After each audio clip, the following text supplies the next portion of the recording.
to introduce our next speaker from Facebook. His name is Edwin Chayadi on the topic of Think Small, Winning in a Mobile First World. Big round of applause for Edwin.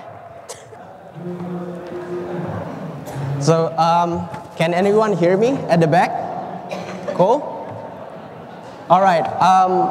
First of all, thanks so much for having me today here. I think when I first invited to speak in front of you guys today, I was like so excited. Yes, I'm going to speak it in front of you guys. But then when they told me the slot is at 1 p.m. and I was like, bad idea.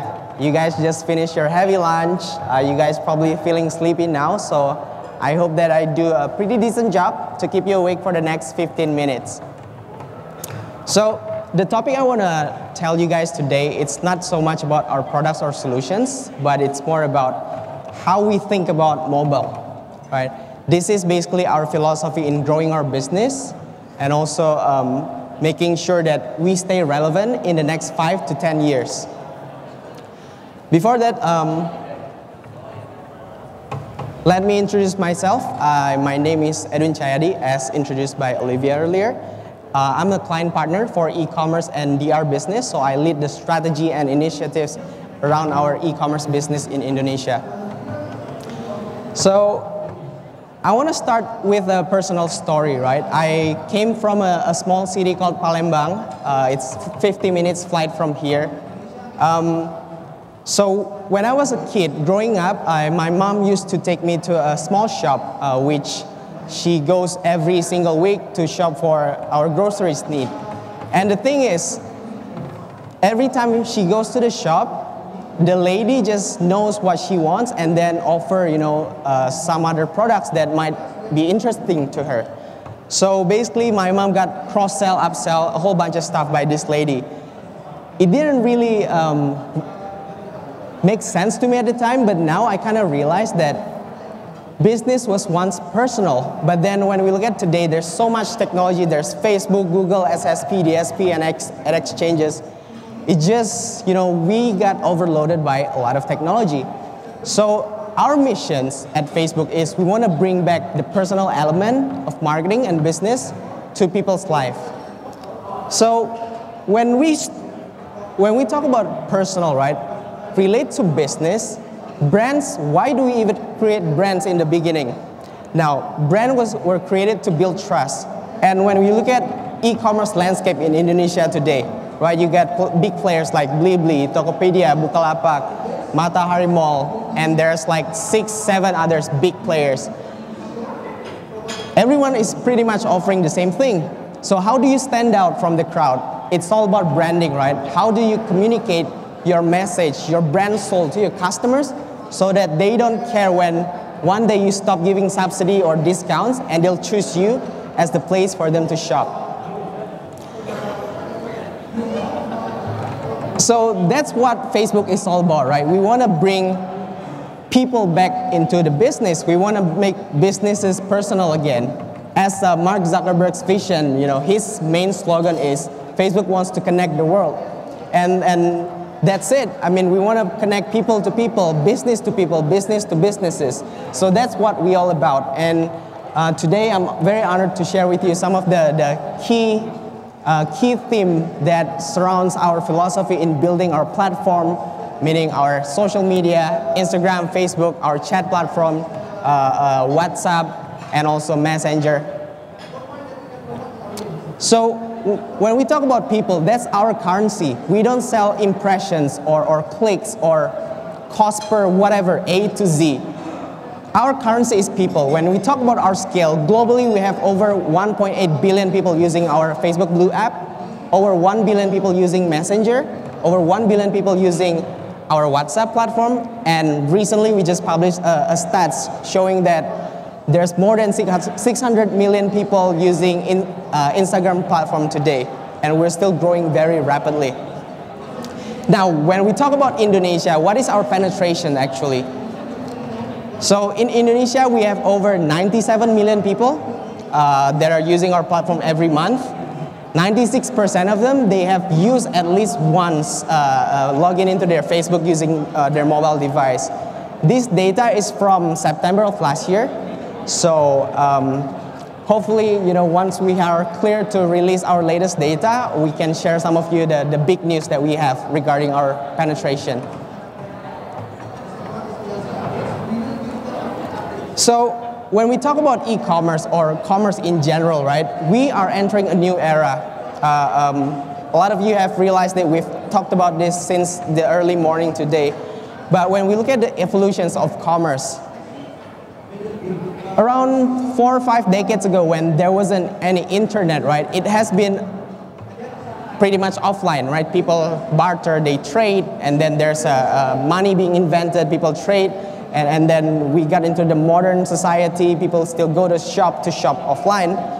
But then late 90s or mid 90s, when internet become bigger and bigger and technology becomes more advanced, there's the birth of e-commerce where people shop online, things get delivered to their home.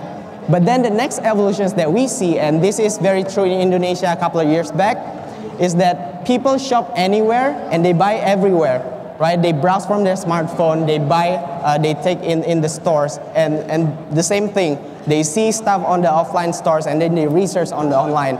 So it's very omni-channel, and as you can see a lot these days, there's a lot of e-commerce offering O2O solutions, offline to offline, online to offline. But in Facebook, in our eyes, in our goggles, we see that we are in the chasm where we cross into the mobile-first commerce.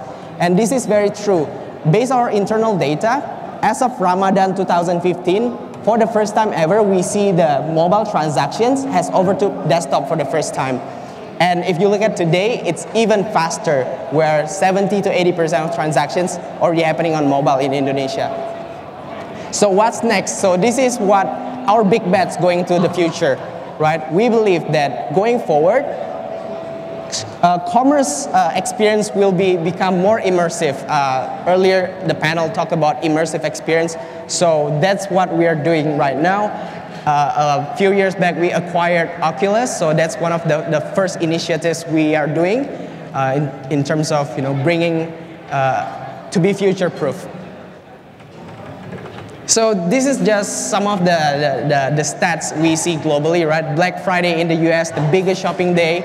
The key theme keeps emerging where mobile is basically going to overtake desktop. In China, Alibaba, in their Singles Day, 11/11, mobile has overtook desktop. So mobile is like the very big right now. In Indonesia, I don't think you guys can read this because it's very small, but basically, even the local players, 67% of the shopper last year, they shop on mobile. Like Tokopedia, 74% of their transactions happening on mobile, and many other players.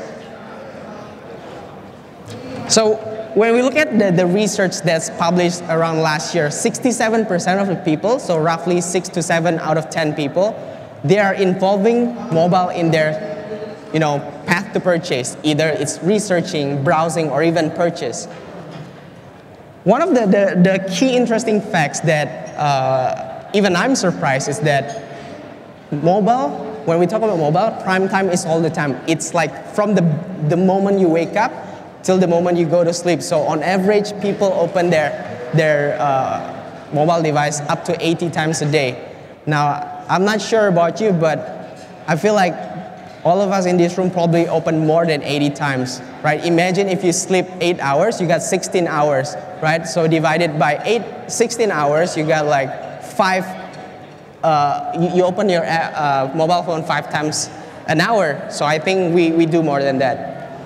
So when we talk about mobile, like I said, prime time is all the time. The moment you wake up, you go to the office, you're in the bus, you're in the car, you work, it's like mobile all the time. And where does Facebook play in this whole journey throughout the 24 hours of people using mobile? So based on our internal data, people log in or they use Facebook 14 times a day on average. So that's a very high penetration. So I want to stop here for a minute and as you guys also think about this, right? When we talk about mobile, we emphasize a lot on technology, right? But it's not just that. Mobile is a consumer behavior, right? Think about like this. You stream your music using your mobile right now, Spotify, Joox, right? You watch movies, now you don't even watch TV anymore. Not you don't watch TV, but it's declined because now you want to watch everything on demand with your Netflix, with your iFlix.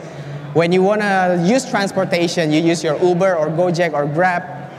And it brings, when we talk about shopping, well, most of you already shopping, browsing, researching on your mobile already. And me and a couple of my very close friends, we kind of make a jokes like, the generations today, they have it very easy because when we talk about romance, they can just, chat with the girls or boys they like one-to-one basis. But back in my days, we have a cold feet and we have a cold sweat because we have to call to their homes and ask for permission to talk to their daughter. So that's how the things kind of change the entire ecosystem of consumer behavior. So 3 key philosophies when we're building our platform, when we're growing our Facebook, Blue apps, Instagram, and everything. It's 3.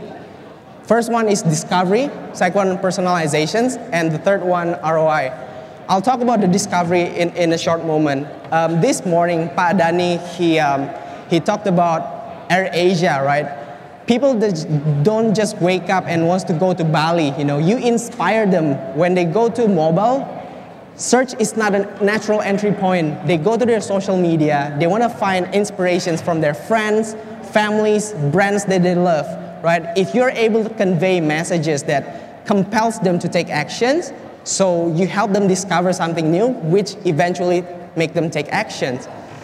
Even worse, right? Like, I'm sure like 100% of people here don't just wake up and say, I want to buy insurance.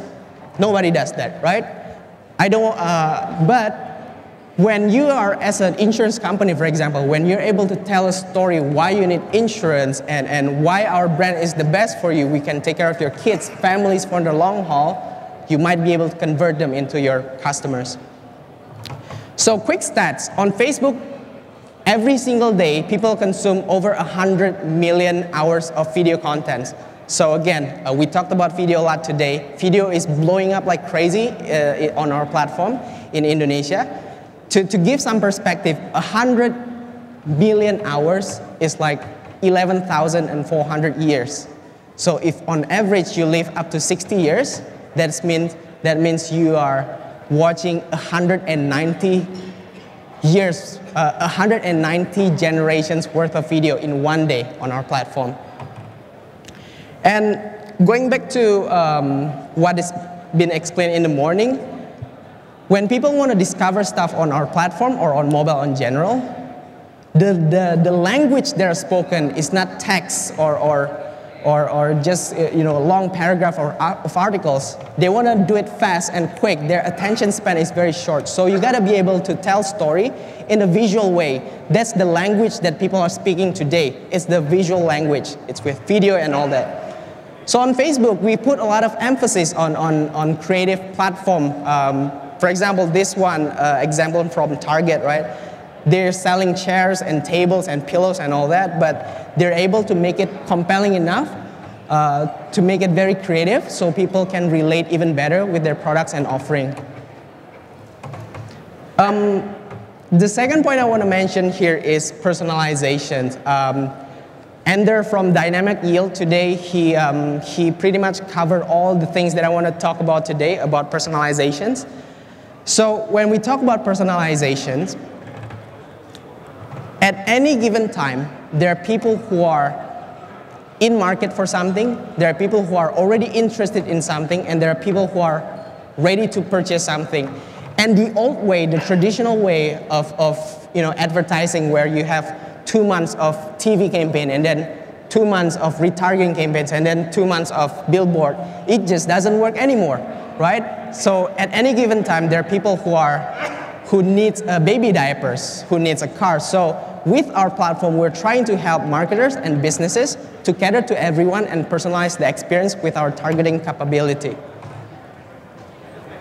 This is just one example from Banana Republic. So let's say your girlfriend is having a birthday, right? And you looked at a very nice ring, you browse their site, we can retarget those people again, and it's very, very relevant.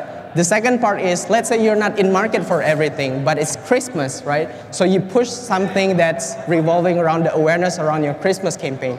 And the third one is building considerations. For example, if you know, based on their consumer intent, we capture a lot of intent signals, by the way. You can target them. They're a fans of ski in Alps or something like that. So that's how we can help marketers personalize the experience.